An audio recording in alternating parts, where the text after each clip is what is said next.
नमस्कार, आप देख रहे हैं जनता टीवी और मैं हूं आपके साथ मनीषा सिंह। बुलेटिन की शुरुआत करेंगे इस वक्त की बड़ी खबर के साथ। बड़ी खबर, बड़ी जानकारी आ रही है इस वक्त के सामने। इस वक्त का बड़ा अपडेट आपको बता दें, अंतर्राष्ट्रीय युवा दिवस पर विशेष कार्यक्रम का आयोजन होता हुआ नजर आ रहा है लखनऊ में। लखनऊ से इस वक्त की बड़ी खबर आपको बता रहे हैं, जहां नशा मुक्त प्रदेश सशक्त प्रदेश अभियान चलाया जा रहा है और इसके मद्देनजर विशेष कार्यक्रम का भी आयोजन होता हुआ केडी सिंह बाबू स्टेडियम में कार्यक्रम का आयोजन हुआ है और इस आयोजन के दौरान डिप्टी सीएम ब्रजेश पाठक भी मौजूद हैं। तो इस वक्त की बड़ी खबर, बड़ी जानकारी लखनऊ से, जहां युवा दिवस पर विशेष कार्यक्रम आयोजित होता हुआ नजर आ रहा है। सीएम योगी ने इस कार्यक्रम का शुभारंभ किया। नशा मुक्त प्रदेश सशक्त प्रदेश अभियान चलाया जा रहा है, जिसके मद्देनजर ये विशेष आयोजन और केडी सिंह बाबू स्टेडियम में यह कार्यक्रम आयोजित हुआ है, जिसमें डिप्टी सीएम ब्रजेश पाठक भी मौजूद हैं। वहीं इस पूरे आयोजन के दौरान सीएम योगी आदित्यनाथ का क्या कुछ कहना है, वो भी सुनिए। संयुक्त राष्ट्र संघ के द्वारा इस तिथि को मान्यता मिलने के बाद दुनिया भर के अंदर प्रतिवर्ष एक नई थीम के साथ इस आयोजन को यूनिसेफ के साथ मिलकर के दुनिया के युवा इस अभियान का हिस्सा बनते हैं। आज की 2023 की अंतर्राष्ट्रीय युवा दिवस की theme green skill for youth towards sustainable world यह रखा गया है। हम सब जानते हैं कि इस थीम के अनुरूप देश की सबसे बड़ी आबादी के राज्य उत्तर प्रदेश को नशा मुक्त करना और नशा मुक्त करके सशक्त बनाना, यानी नशा मुक्त प्रदेश सशक्त प्रदेश, इस अभियान के साथ हम सबको जुड़ना होगा और इसी संकल्प के साथ आज हम सब यहां पर अभी शपथ ग्रहण भी किए। आप सब जानते हैं यूनिसेफ प्रदेश के अंदर अनेक कार्यक्रमों के साथ जुड़ा हुआ है।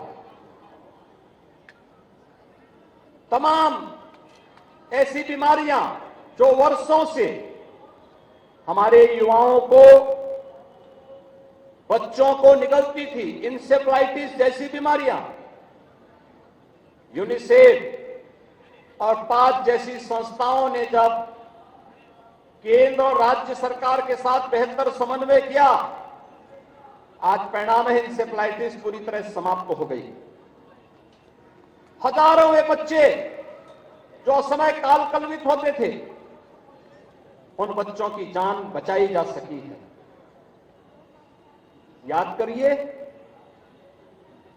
बीमारी के खिलाफ सरकार का ये कार्यक्रम अगर सफलता को प्राप्त कर सकता है तो कृत्रिम रूप से जो बीमारी स्वयं की आदतों के कारण कोई मनुष्य पैदा करता है, उसका समाधान क्यों नहीं हो सकता? अवश्य हो सकता है। आपने भी यहां पर पूर्व वक्ताओं के भाषण सुने होंगे और जिसमें केंद्रीय मंत्री श्री कौशल किशोर जी ने स्वयं अपनी आपबीती सुनाई, कैसे उनका पुत्र दोस्तों के चंगुल में फंस करके नशा का आदी हो गया और तमाम सुधारने के बाद वह सुधर नहीं पाया और एक दिन उसकी स्वयं की जीवन लीला ही समाप्त हो गई। यानी जिस जवानी में व्यक्ति को स्वयं के, समाज के और देश के भविष्य के बारे में चिंतन करते हुए नए सपनों को बुनना और उसके अनुसार पुरुषार्थ करने के अभियान के साथ जुड़ना चाहिए। अगर उस जवानी में वह नशे के आदी हो जाएगा तो नशे का आदी व्यक्ति ऐसे ही है, नशा ऐसे ही है जैसे दीमक अंदर अंदर किसी वस्तु को खोखला बना देता है। ऐसे ही नशा व्यक्ति को अंदर अंदर खोखला बना देता है और उसके बाद वह युवक किसी लायक नहीं रहता, किसी भी लायक नहीं रहता। वो परिश्रम नहीं कर सकता, उसके चिंतन की जो व्यवस्था है वह समाप्त हो जाती है। वह अपने को कहीं भी परिश्रम नहीं कर सकता है। किसी अभियान में जिस दृढ़ इच्छा शक्ति के साथ उसे जुड़ना चाहिए वह नहीं जुड़ सकता है और अंततः एक समय वह काल कल्पित हो जाता है। युवा साथियों, हम सबको समझना होगा, ये नशा नाश का कारण है। ये नशा वास्तव में जवानी को समाप्त करने का एक कारण है और इससे जितना दूर रह करके हम स्वस्थ चिंतन को बढ़ावा दे सकें उतना ही अच्छा है।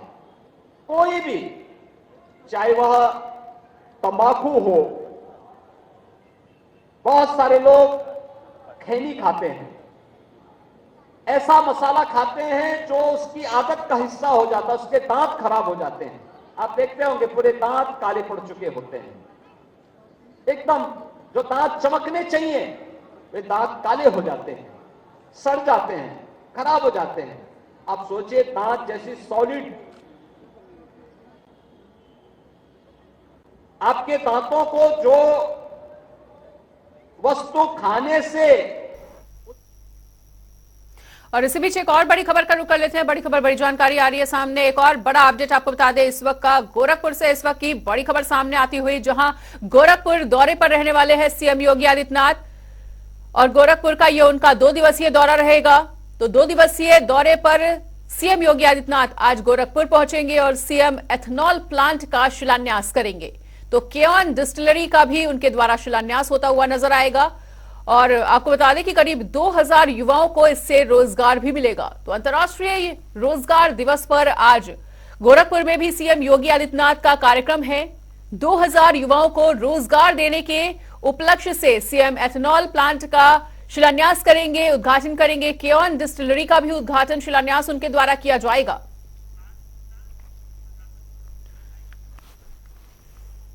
और गोरखपुर से हमारे सहयोगी सुभाष गुप्ता जुड़ चुके हैं हमारे साथ। तो सुभाष, सीएम योगी आदित्यनाथ का 2 दिवसीय ये दौरा है गोरखपुर का, उनके दौरे से जुड़ी हुई क्या कुछ जानकारी आपके पास और क्या कुछ कार्यक्रम रहने वाले हैं सीएम योगी आदित्यनाथ का गोरखपुर में?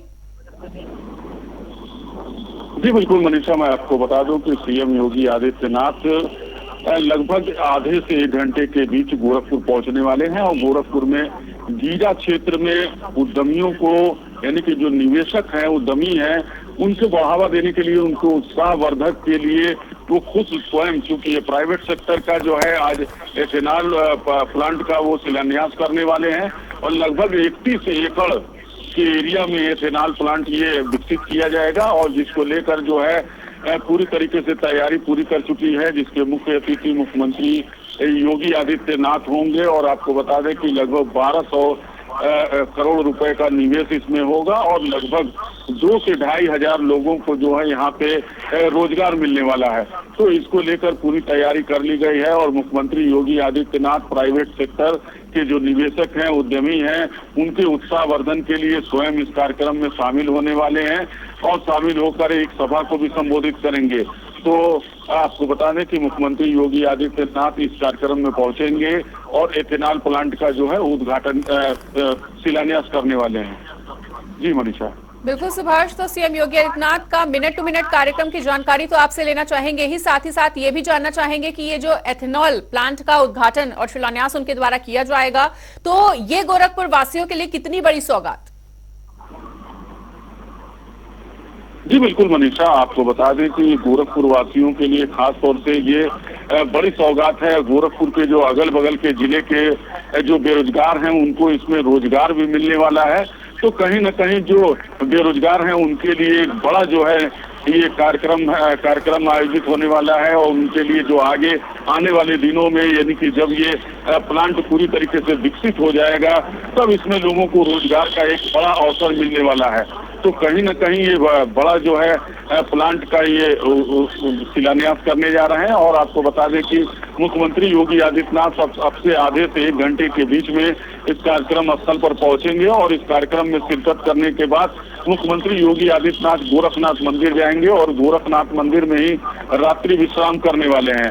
आपको बता दें कि कल गोरखपुर में ही बेयर हाउस का जो है यहाँ पे उद्घाटन करेंगे मुख्यमंत्री योगी आदित्यनाथ। ये भी प्राइवेट सेक्टर के द्वारा मोतीराम अड्डा में लगाया गया है, जिसमें जो है लगभग 1000 बेरोजगारों को रोजगार मिलने वाला है।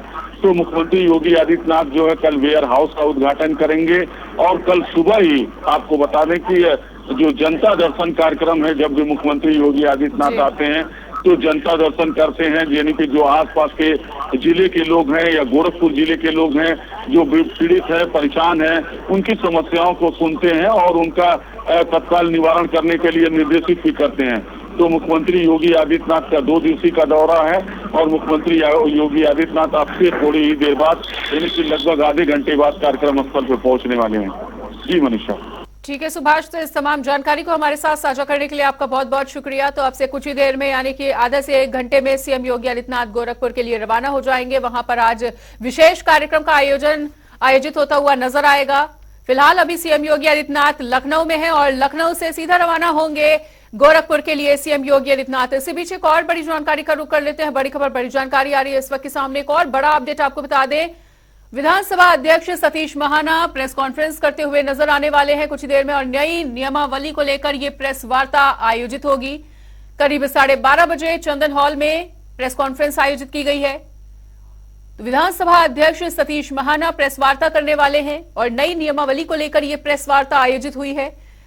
12:30 बजे के करीब लखनऊ स्थित चंदन हॉल में यह प्रेस वार्ता आयोजित होती हुई नजर आएगी और जिस तरह से नई नियमावली बनाई गई है, इसको लेकर ही तमाम जानकारियों को मीडिया के साथ साझा करेंगे सतीश महाना और 12:30 बजे के करीब चंदन हॉल में यह प्रेस कॉन्फ्रेंस आयोजित होती हुई नजर आएगी। तमाम मुद्दों को लेकर सतीश महाना मीडिया से मुखातिब होंगे और जो मेन फोकस रहेगा वो नई नियमावली को लेकर रहेगा। इससे संबंधित तमाम जानकारी को मीडिया के सामने रखेंगे सतीश महाना और विधानसभा अध्यक्ष सतीश महाना आपसे कुछ ही देर में यानी कि 12:30 बजे के करीब प्रेस कॉन्फ्रेंस करने वाले हैं। ये बहुत ही महत्वपूर्ण प्रेस कॉन्फ्रेंस है और 12:30 बजे चंदन हॉल में यह प्रेस कॉन्फ्रेंस आयोजित होती हुई नजर आएगी।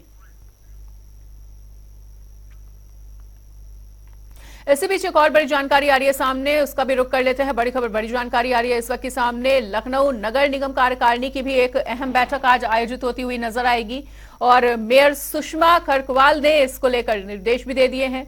सभासदों को सदन में संयम बरतने के निर्देश उनके द्वारा दिए गए हैं और विपक्षी कई मुद्दे उठाने के लिए तैयार हैं।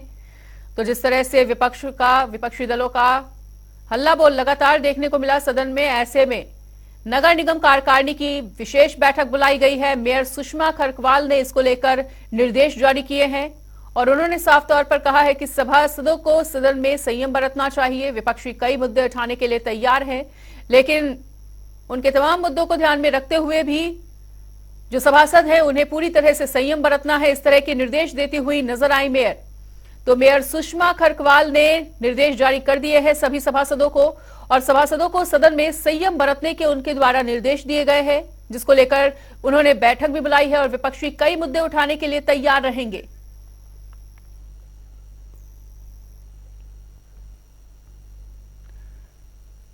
तो ये बड़ी खबर, बड़ी जानकारी आपको बता रहे हैं लखनऊ से, जहां नगर निगम कार्यकारिणी की आज बैठक आयोजित होगी। मेयर सुषमा खरकवाल ने तमाम सभासदों से संयम बरतने के निर्देश दिए हैं। जैसा कि विपक्ष तमाम मुद्दों को लेकर हल्ला बोल करने के मूड में हमेशा रहता है, आज भी जमकर हंगामा होने के आसार बने हुए हैं। ऐसे में सुषमा खरकवाल ने अपने सभी सभासदों को सदन में संयम बरतने के निर्देश भी दिए हैं और साथ ही अपील भी की है कि विपक्ष चाहे कितने भी मुद्दे उठाए, उनके मुद्दों को सुनकर संयम के साथ उनका एक एक सवाल का जवाब देना है और संयम बरतने के उन्होंने निर्देश भी दिए हैं। तो थोड़ी ही देर में सदन की बैठक शुरू हो जाएगी, कार्यकारिणी की ये बैठक, और कार्यकारिणी की इस बैठक में सुषमा खरकवाल तमाम मुद्दों पर तो चर्चा करेंगी ही, साथ ही साथ उन्होंने सभासदों को सदन में संयम बरतने की निर्देश भी दिए हैं। और इसी बड़ी खबर पर अधिक जानकारी के लिए हमारे सहयोगी टीएन मिश्रा हमारे साथ जुड़ चुके हैं। तो टीएन मिश्रा, नगर निगम कार्यकारिणी की अहम बैठक होने वाली है और जिसमें मेयर सुषमा खरकवाल ने तमाम सभासदों को सदन में संयम बरतने के निर्देश दिए हैं। जैसा कि विपक्षी जो दल हैं वो हल्ला बोल करने के मूड में है, ऐसे में मेयर सुषमा खरकवाल का सभासदों से संयम बरतने का निर्देश।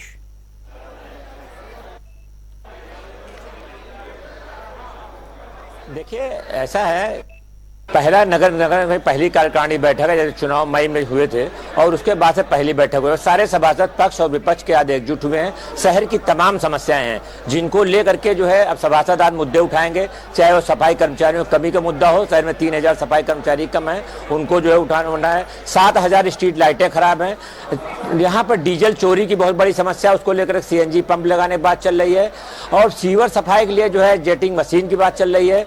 मोबाइल टॉयलेट के लिए बात उठेगी, जहां तक नए मोबाइल टॉयलेट लेने हैं, हत्थू ठेले खरीदने हैं। जो लाइटिंग की कंपनी EESL है और EESL की लाइट जो मेंटेन नहीं कर पाए उसको हटाने की बात चल रही है। उसकी जगह पे नई कंपनी लाई जाएगी, उस पर भी आज विचार संभव है। साथ ही क्या है कि यहाँ की जो इकोग्रीन कंपनी थी उसको हटाया, चाइनीज कंपनी थी जो सफाई ठेका ले थी उसको हटाया गया है और उसकी जगह पर जो है 9 कंपनियां देखेंगे, काम देखेंगे। शहर के सफाई व्यवस्था 9 जोन में बांटा जाएगा और 9 कंपनियां देखेंगी। तो कुल मिलाकर आज का जो सभासद हंगामा पूर्ण सदन रहेगा, क्योंकि विपक्ष अपनी सारी बातें उठाएगा। सत्ता पक्ष जरूर शांत रहेगा, क्योंकि ऑलरेडी मेयर ने पहले सबको जो है इंडिकेट कर रखा है कि आप अपनी मांगे कम उठाइए और विपक्ष कोई बात है। मैं जो विपक्ष के सभासद हैं तो मैं उनसे जानना भी चाहूंगा कि जो ये क्या इनकी अहम मांग रहेगी। रेसू जी हैं, रेसू भाई यहाँ बताइए क्या आप क्या आज मेन में विकास के मुद्दे रहेंगे, क्योंकि पहली बार सदन हो रहा है और सदन में अभी तक कोई भी न विकास पे न सफाई पे, शहर की क्या व्यवस्था रही बरसात में, और तो इस संबंध में मतलब कि सिर्फ विकास और सफाई इसके बारे में बात रहेगी जी।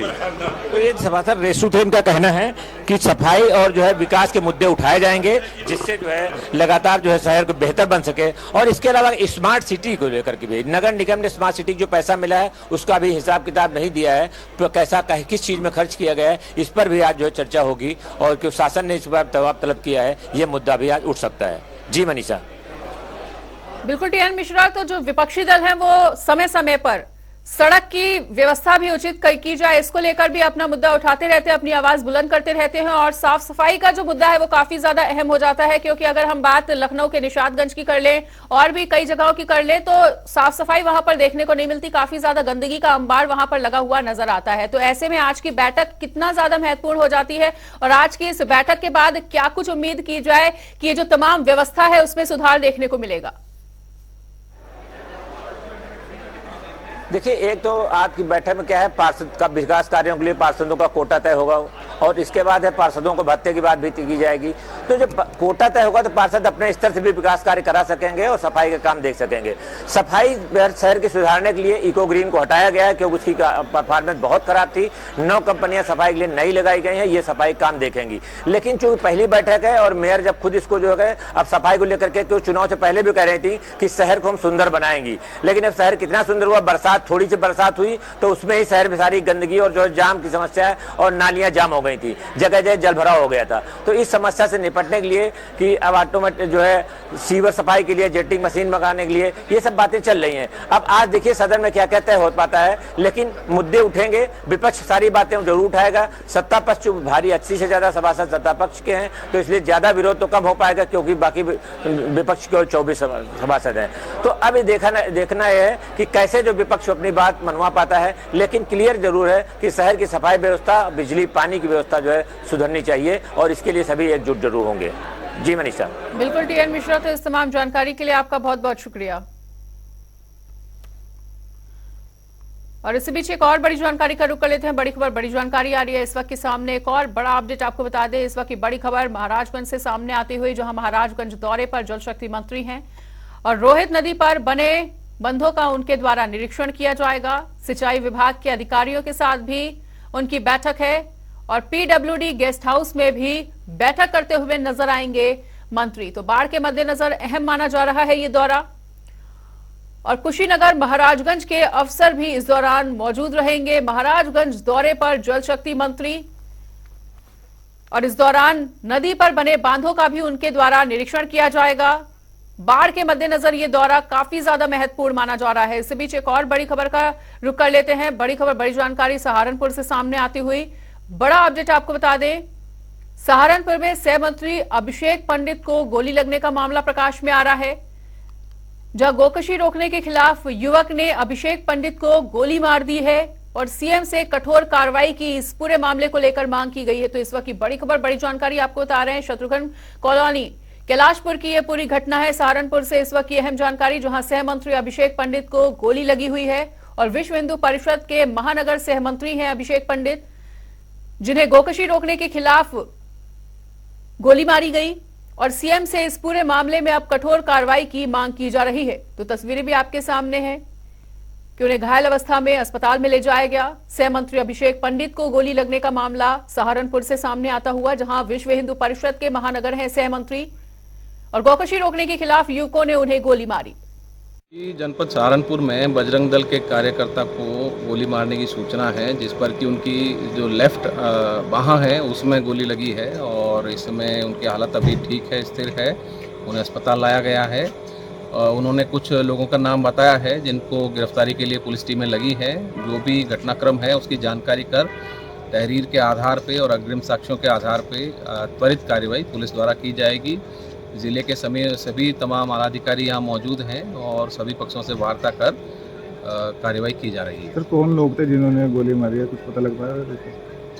कुछ संदिग्ध लोगों का नाम सामने आया है जिनकी की पुलिस तलाश कर रही है और जो अन्य साक्ष्य हैं उनकी भी पुलिस जांच कर रही है और जो भी चीजें सामने आएंगी उनके आधार पर तत्काल कार्रवाई की जा रही है। इसी बीच लखनऊ से एक और बड़ी जानकारी आ रही है सामने। बड़ी खबर, बड़ी जानकारी का रुख कर लेते हैं। लखनऊ में 15 अगस्त को मुफ्त में देशभक्ति की फिल्में दिखाई जाएंगी और सभी मल्टीप्लेक्स में ये फिल्में दिखाई जाएंगी। आपको बता दें कि देशभक्ति की 15 अगस्त को सभी फिल्में फ्री में दिखाई जाएंगी लखनऊ के मल्टीप्लेक्सेस में और डीएम सूर्यपाल गंगवार ने इसको लेकर आदेश भी जारी कर दिए हैं। तो 15 अगस्त को मुफ्त में फिल्में दिखाए जाने की बात सामने आ रही है लखनऊ से और सभी मल्टीप्लेक्स में ये फिल्में दिखाई जाएंगी। और फिलहाल इस वक्त के बुलेटिन में इतना ही। खबरों का सिलसिला लगातार जारी है, देखते रहिए जनता टीवी।